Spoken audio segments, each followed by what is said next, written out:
আমি মনে প্রাণে নিলয়কেই ভালোবাসি আজও। যার কোনো অস্তিত্বই নেই তার পিছনে ছুটে কি লাভ বলতো মা? আচ্ছা, ছেলেটার সাথে দেখা করে কথা তো বল। কথা বললেই তো আর বিয়ে হয়ে যাচ্ছে না, অন্তত মুখ রক্ষাটা তো হবে আমাদের।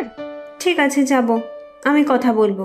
ব্যাস এই পর্যন্তই। কিন্তু দেখুন, আপনাকে প্রথমেই একটা কথা বলে দিই, আমি আপনার সাথে দেখা করতে এসেছি মানেই কিন্তু আমাদের যে বিয়ে হবে তার কিন্তু কোনো মানে নেই। মার কথা ফেলতে পারলাম না, তাই। একদম ঠিক বলেছেন, কিন্তু কেন জানতে পারি? আমি ছেলেটা নেহাত খারাপ নই। না না, সেসব ব্যাপার না, আমি আসলে অন্য কাউকে পছন্দ করি। সে তো ভালো কথা, হতেই পারে। বাড়িতে বলুন তাহলে। বলেছি, কিন্তু আমি যাকে পছন্দ করি সে আসলে কোথায় আমি ঠিক জানি না। বুঝলাম না ঠিক, পুরোটা একটু শুনতে পারি?